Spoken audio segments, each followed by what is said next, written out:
अखंड भारत के पहले पीएम कौन थे? नेहरू, नेताजी या कोई और? जाने सही जवाब और नाम। अखंड भारत के पहले प्रधानमंत्री कौन थे? जवाहरलाल नेहरू या नेताजी सुभाष चंद्र बोस।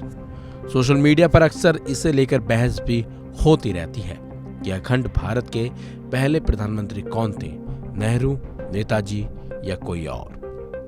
बताया जाता है कि आजाद हिंद सरकार जो अखंड भारत की पहली स्वदेशी सरकार थी, वो नेताजी सुभाष चंद्र बोस ने बनाई और 21 अक्टूबर 1943 में उन्होंने प्रधानमंत्री के तौर पर शपथ ली। अब ये जानना जरूरी है कि आजाद हिंद सरकार क्या है। दरअसल आजाद हिंद का सपना देखने वाले सुभाष चंद्र बोस की रणनीति से परेशान होकर अंग्रेजों ने 1940 में उन्हें घर में नजरबंद कर दिया था। अंग्रेज उन्हें बहुत दिनों तक कैद नहीं रख सके और नेताजी अंग्रेजों की आंख में धूल झोंक कर भागने में कामयाब हो गए। इसके बाद उन्होंने आजादी की लड़ाई देश के बाहर से लड़ी। 21 अक्टूबर 1943 में उन्होंने सिंगापुर में निर्वासित सरकार बनाई, जिसे उन्होंने आजाद हिंद सरकार का नाम दिया। नेताजी ने खुद को सरकार का हेड ऑफ स्टेट यानी प्रधानमंत्री और युद्ध मंत्री घोषित किया।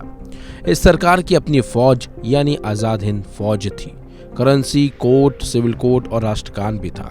सुभाष चंद्र बोस की सरकार को जापान, जर्मनी, इटली और रिपब्लिक ऑफ चाइना समेत 9 देशों ने मान्यता दी थी।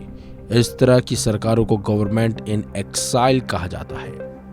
करीब 300 साल तक अंग्रेजों की गुलामी के बाद 15 अगस्त 1947 को भारत को आजादी का दिन देखना नसीब हुआ था, लेकिन अपना एक हिस्सा गंवाने की शर्त पर 3 जून 1947 को भारत के आखिरी वायसराय लॉर्ड लुई माउंटबेटन ने बंटवारे का फॉर्मूला पेश किया और भारत को 2 हिस्सों में बांटने का ऐलान हुआ।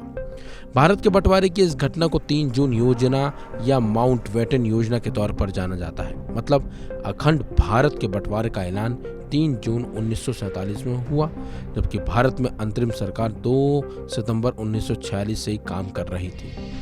बताया जाता है भारत आजाद तो 15 अगस्त 1947 में हुआ, लेकिन ब्रिटेन ने भारतीयों के हाथ में सत्ता 1 साल पहले सौंप दी थी, जिसके तहत भारत में अंतरिम सरकार बनी। ये तय हुआ कि कांग्रेस का अध्यक्ष ही प्रधानमंत्री बनेगा।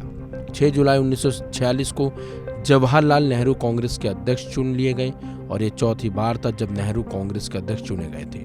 नेहरू की अगुवाई में भारत की अंतरिम सरकार बनी और वो प्रधानमंत्री बने। इसके बाद भारत में पहला आम चुनाव हुआ और नेहरू स्वतंत्र भारत के पहले निर्वाचित प्रधानमंत्री भी बने। सुभाष चंद्र बोस निर्वासित सरकार बनाने वाले पहले व्यक्ति नहीं थे। उनसे पहले दिसंबर 1915 में राजा महेंद्र प्रताप और मौलाना बरकतुल्लाह ने काबुल में भारत की पहली निर्वासित सरकार बनाई थी। उस सरकार में हाथरस के राजा महेंद्र प्रताप सिंह राष्ट्रपति और मौलाना बरकतुल्लाह प्रधानमंत्री थे।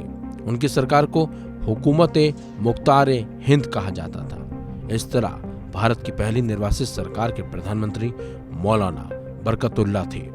ऐसे ऐतिहासिक और रोमांचक खबरों को देखने के लिए देखते रहिए वन इंडिया।